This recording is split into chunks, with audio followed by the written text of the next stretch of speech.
આજની ધર્મકથા. પ્રણામ. ઉપદેશ પ્રસાદ ગ્રંથના આધારે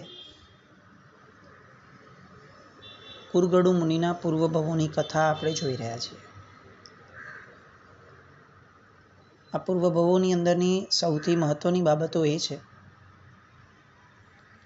કે એ આપણને આપણું વર્તમાન જીવન કેવું જીવવું જોઈએ એ શીખવવાના બદલે એ શીખવવાથી આગળ વધીને કેવું ન જીવવું જોઈએ એ વિશેષપણે સમજાવે છે.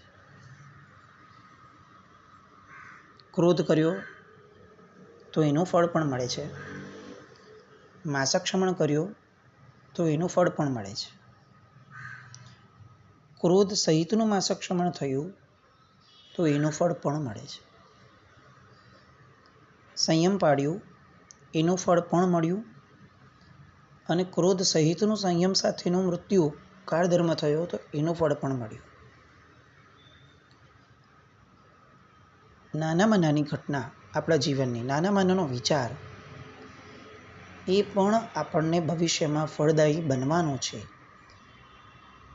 એની જાગૃતિ, એની સાવધાની એ આપણને આ કથાઓ આપે છે. સામાન્યથી આપણને નાનપણથી એવું જ સાંભળવા મળ્યું કે જો આ ખોટું કર્યું તો એને આવો ભાવ મળ્યો. વાત સાચી છે, પણ એણે આ સારું કર્યું હતું તો જો એને એવા ખરાબ ભાવમાં પણ આવું સારું બન્યું, એ શીખવવું પણ આવશ્યક છે. ખોટું ન કરવાથી ફક્ત જીવ બચી જશે એવું નથી, એને સારું કરતા વિચારતા શીખવું પડશે. કુરગડુ મુનિના ભવની અંદરમાં, પૂર્વભવમાં આપણે એ વાતને વારંવાર સ્વાધ્યાય કરીને ઘૂંટી છે કે એમનું સંયમ પાલન એ એમને કેટલું કામમાં આવ્યું કે તિર્યંચનો ભવ છે, દ્રષ્ટિવિષ સર્પ છે, અને તેમ છતાં એ કેવી ઉદાત્ત કહી શકાય એવી સાધના કેળવે છે. હવે એમનો મનુષ્ય તરીકેનો જન્મ આવ્યો. નાગદત્ત એવું નામ પડ્યું. કુંભ રાજાને ત્યાં જ જન્મ્યા. જૈન મુનિને એકવાર એમણે બારીથી જોયા અને જાતિ સ્મરણ જ્ઞાન થયું. આવો વેશ મેં ક્યાંક જોયો છે. આ વિચારણા ગહન બની. ગહન બનતા મૂર્છા આવી, અને મૂર્છા આવી જ્યારે ઊભા થયા ત્યારે એમને જાતિ સ્મરણ જ્ઞાન થયું. દ્રવ્ય વેશનું પણ દર્શન એ જો જીવ વ્યવસ્થિત કરતા શીખી જાય તો પણ એને જાતિ સ્મરણ જ્ઞાનનું કેટલું સારું નિમિત્ત બની શકે છે. આપણે ભગવાનના દર્શન પણ કરીએ તો પણ જો એને આપણે થોડા વ્યવસ્થિત કરતા શીખી જઈએ તો કદાચ એ દર્શન પણ ભવાંતરમાં આપણી માટે ઉપકારક બને. એવું બની શકે કે અત્યારે આપણું તત્વથી દર્શન કરવાનું લેવલ ન હોય. એવું બની શકે કે અત્યારે આપણને બીજાઓની જેમ એકદમ ભાવોલ્લાસ ન પ્રગટતો હોય. બની શકે, એમાં કંઈક વાંધો નથી. વાંધો મુખ્યતઃ એ છે કે આપણે જેટલું કરીએ છીએ એમાં પણ ઇન્વોલ્વ થઈને જો નહીં કરીએ તો તે કરેલું નિષ્ફળ જવાનું, અથવા કરેલું બહુ વધુ ફળદાયી નહીં જવાનું. આ એ ફક્ત સાધુ ભગવંતના વેશના દર્શન કર્યા છે અને એને જાતિ સ્મરણ જ્ઞાન થયું કે મેં આવું ક્યાંક જોયું છે, મેં આવું ક્યાંક જોયું છે, મેં આવું ક્યાંક જોયું છે. એવું આપો થતાં એ તીવ્ર એમનો આત્મા ભાવિત બન્યો. જાતિ સ્મરણ જ્ઞાન થતાં ખબર પડી કે એક બાળમુનિને મારવાના પ્રસંગના કારણે, એ દાંડો લઈને જે હું નીકળ્યો હતો એના કારણે મારે કેવું ભમવું પડ્યું અને કેટલું ભમવું પડ્યું. આ બંનેના માપ એની નજર સામે આવ્યા. હવે કોને વૈરાગ્ય ન થાય? આવો સંસાર કોને સેવવા જેવો લાગે? અને એમને પિતાની અનુમતિ માંગી કે મારે સંયમ ગ્રહણ કરવું છે. કુંભ રાજા ઘસીને ના પાડી દે છે. જે કુંભ રાજાનો એક દીકરો ઓલરેડી મૃત્યુ પામ્યો હતો સર્પના દંશથી. હવે એ સમયે એને એટલો બધો પુત્રમોહ હતો કે એણે જેટલા સાપ દેખાય બધાને મારી નાખવા માટેનું ઘોષણા એને કરાવેલી. જે રાજાને પોતાના પુત્ર પ્રત્યે આટલો મોહ હતો, એ જ રાજાને એનો બીજો દીકરો હવે જ્યારે એમ કે ભાઈ મારે જીવતા જીવત તમને છોડી અને સંયમમાં જવું છે, તો આ કેવી રીતે પાડે? ઘસીને ના પાડે છે. માતાની પાસે પણ માંગણી કરે છે. માતા થોડાક સમય થોડી કૂણી પડી, પણ પિતાની સામે કંઈ ચાલ્યું નહીં. કેટલાક વર્ષો કાઢ્યા, વર્ષો. અને એ વર્ષો દરમિયાનમાં એમણે જે રીતનું જીવન જીવ્યું, એવું નહીં કે રોજ પપ્પાએ ઝઘડો કરવાનો, રોજ એમની યાર માથાકૂટ કરવાની, ઘરેથી ક્યાંક વયા જવાનું, કંઈ જ નહીં. એમના જ રાજમહેલમાં રહી, એમની જ બધી આપેલી વ્યવસ્થાઓ પ્રમાણે જીવી અને એવું જીવન જીવવું કે રાજાને ખ્યાલ આવે, પિતાને ખ્યાલ આવે કે મેં આને રોક્યો છે, એ મારી ભૂલ છે. આપણે ત્યાં શુભ વસ્તુને પામવા માટેનો પણ મલાજો કીધો છે. દરેક જગ્યાએ ઉદ્દંડ બની, સામે પડી, ઘર્ષણ કરી, સંઘર્ષ કરી અને ગમે તેમ કરી અને હું સાચો છું એ પ્રૂવ કરી અને એ વસ્તુ મેળવી લેવાની પદ્ધતિઓ નથી. બહુ સૌમ્ય ધર્મ છે આપણો. અહીંયા નાનામાં નાનો જીવ ન દુભાય એની કાળજી છે, તો સ્વજન દુભાય એવી તો કાળજી રહેવાની છે. એટલે દરેક વસ્તુના શાસ્ત્રકાર ભગવંતોએ માર્ગો કીધા છે. બધું આડેધડ નથી, એક પણ વસ્તુ આડેધડ નથી. પેલો આ પગથિયું લો, આ સ્ટેપ ન થાય તો પછી બીજું સ્ટેપ લો, પછી ત્રીજું સ્ટેપ લો. કોઈ સીધે સીધું એમ કહી દે કે કોણ આટલો ટાઈમ વેસ્ટ કરે, ભાઈ સીધે સીધું આ 4th સ્ટેપ લઈ લો ને, તો કે ના પાડી. ક્રમબદ્ધ રીતે જ અહીંયા આગળ વધાય. પેલો નાગદત્ત એક્ઝેક્ટ એ રીતે જ આગળ વધે છે. વિવેકી છે, જેનું જાતિસ્મરણ જ્ઞાન જેને થયું છે, એનો વિવેક તો હવે કેવો જાગ્યો હોય. અંતે કેટલાક વર્ષો વીત્યા અને પિતાની અનુમતિ મેળવી ગુરુ ભગવાનના ચરણમાં જીવન સમર્પણ કર્યું.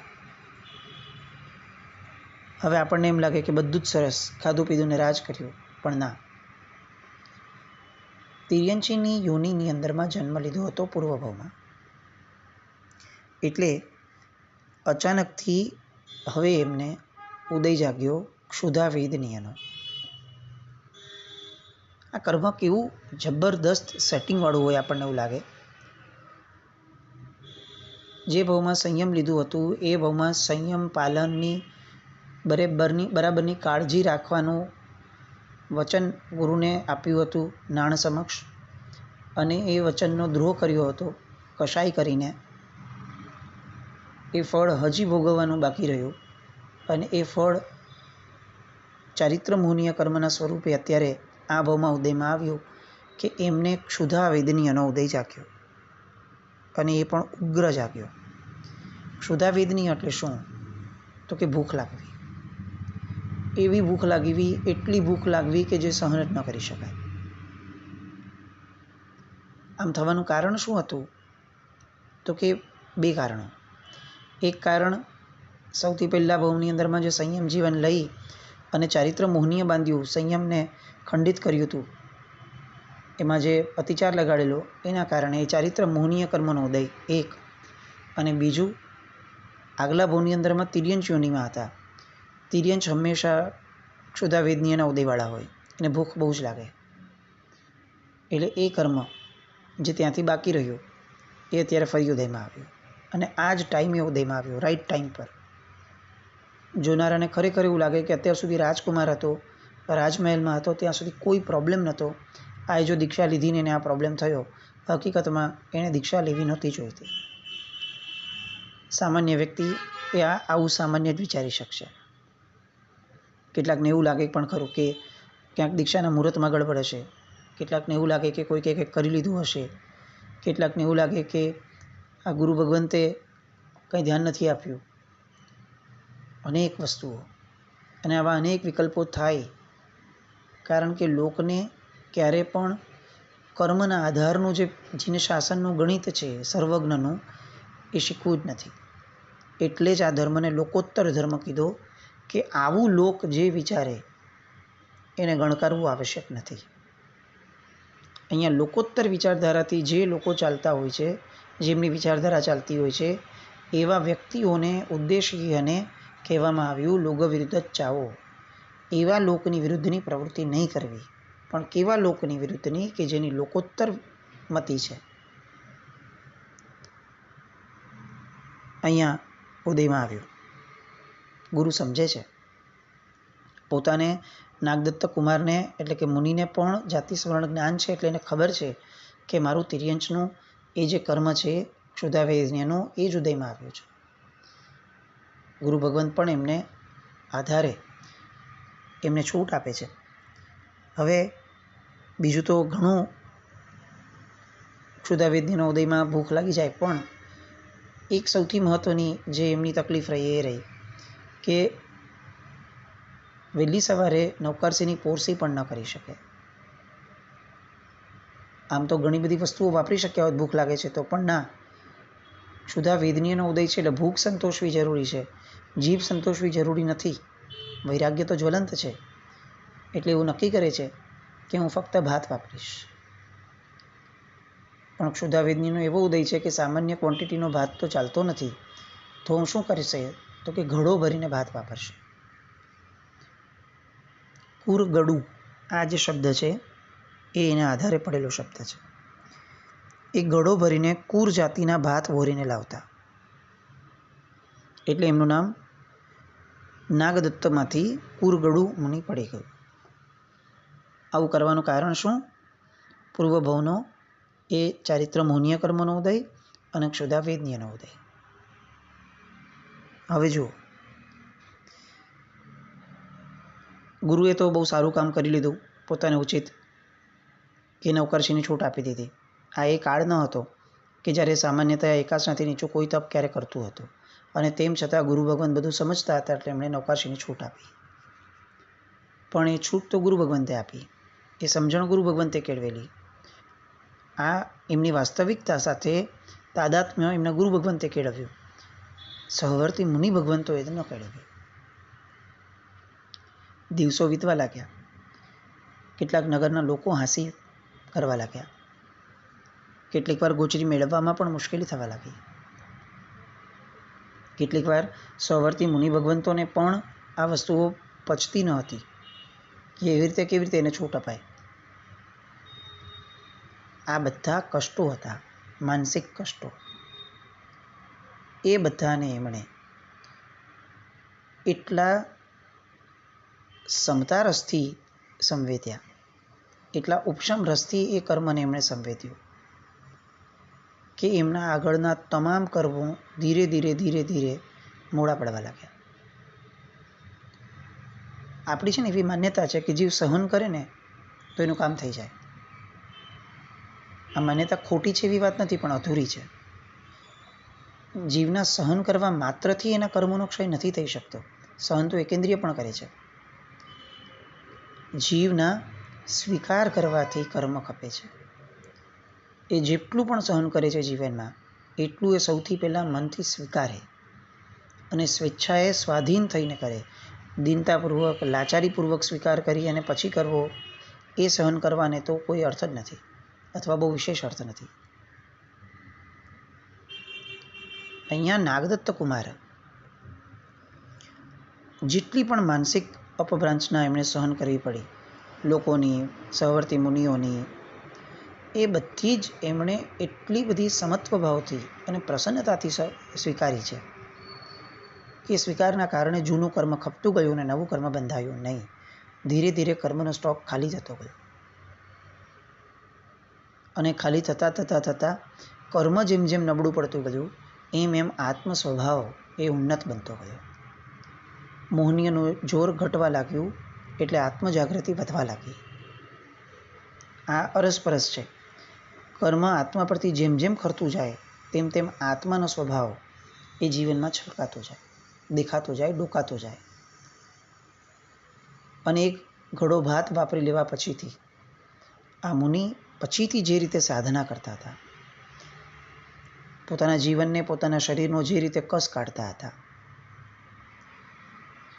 એ એટલું અભૂતપૂર્વ અને અદ્વિતીય હતું એમની ભવ પરંપરા માટે કે એમના કર્મોનો ક્ષય ધડ થવા લાગ્યો. જીવ વાપરે છે કે ઉપવાસ કરે છે એ જેટલું મહત્ત્વનું છે એના કરતાં કંઈક ઘણું મહત્ત્વનું એ છે કે કઈ ભાવનાથી આ બંને પ્રવૃત્તિઓ કરે છે. એવું પણ નથી કે ના વાપરવાની કોઈ કિંમત નથી ને ઉપવાસની કોઈ કિંમત નથી. ના, કિંમત છે, પણ વધુ કિંમત એની મનની વૃત્તિઓની, એના આશયની છે. સહવર્તીઓ આ વસ્તુ સમજી નહીં શક્યા. પર્યુષણના દિવસો આવ્યા અને સંવત્સરીનો દિવસ આવીને ઉભો રહ્યો. બધા મુનિઓને માસક શમન, અને આ નાગદત્ત મુનિ એટલે કે કુરગડુ મુનિને તો જાતિ સ્મરણ જ્ઞાન છે. એણે તો જોયું છે કે મારું માસક શમણ હતું 2 ભવ પહેલાં, 2-3 ભવ પહેલાં, અને એક કશાયના કારણે મારું માસક શમણ મેં ગુમાવી દીધું હતું. એટલે માસક શમણવાળા મુનિઓની એ જે ભક્તિ કરે, અદ્ભુત વયાવચ કરે, મારાથી હવે થતું નથી, તો હું જેનાથી થાય છે એની માટે મારી જાત ઘસી નાખું. હવે આ ભક્તિ કરે છે એટલે લોકોને વહાલા લાગવા જોઈએ, પણ નથી લાગતા. કેમ નથી લાગતા? કારણ કે એ લોકોને એમના માસક શમણનો મદ હતો. અમે તપસ્વી અને તમે તપ નથી કરી શકતા. એમને એ સમયે એ સમજણ ન આવી કે અમે બાહ્ય તપ કરીએ છીએ જે પ્રભુએ દર્શાવ્યો છે, અને આ પણ વયાવચ દ્વારા અભ્યંતર તપ કરી રહ્યા છે જે પ્રભુએ અપ્રતિપાતી તપ ગણ્યો છે. પણ ના, મોહનીયનો નશો એ મુનિઓ ઉપર એવો ચડ્યો કે માસક શમણ હતું, 30 દિવસથી અન્નથી વેગળા રહ્યા હતા, પણ પોતાના કશાયોથી વેગળા ન રહી શક્યા. અહંકાર માથે ચડ્યો. રોજ કંઈક ને કંઈક એમને સંભળાવે રાખે, પોતાનું ગૌરવ, અભિમાન દર્શાવે, અને આ મુનિની હીનતા એમને વારંવાર રિયલાઇઝ કરાવડાવે. આવું તપ. પણ આ નાગદત્ત મુનિ, કુરગડુ મુનિ એક શબ્દ ન બોલે, એક શબ્દ ન બોલે. આ એમની જીત હતી. એક શબ્દ ન બોલે એટલું જ નહીં, એ મનમાં પણ એમ વિચારે કે આ લોકો જે કહે છે એ ખોટું થોડી છે, સાચું જ છે. હું આખો દિવસ ખા જ કરું છું, વાત સાચી છે. એ સમયે એ ધારત તો એ વિચારત કે ભાઈ મને મારા ગુરુએ છૂટ આપી છે, ભાઈ મારી નજર સામે મારો પૂર્વભવ છે, એનું કર્મ છે. મને કોઈ શોખ નથી કે હું વધારે વાપરું, અને આ વાપરું છું તો મારી જાત ઘસું છું, તમારા લોકોની જ સેવા કરું છું. આવો વિકલ્પ એમને ચોક્કસપણે આવી શક્યો હોત, પણ આવ્યો નહીં, લાવ્યો નહીં. અને આ એક જે પુરુષાર્થ એમણે કર્યો, આવો વિચાર ન લાવવાનો, પોતાના મનને સમજાવી દેવાનો કે આ બહુ વિચાર ન કરાય, એ જે બોલે છે સાચી વાત છે, હું વાપરું તો છું જ ને, બસ વ્યવહારથી મારે એ જ જોવાનું કે હું વાપરું છું. પછી આવા બધા કારણો નહીં વિચારવાના. મારી જાત અનંતકાળમાં અનંત વાર આવી ખાવામાં લુલુપ બની છે, તો આ ભાવમાં આ લોકો મને કહે છે તો એમાં ખોટું શું છે? શુદ્ધ વિચારોથી પોતે રત રહ્યા.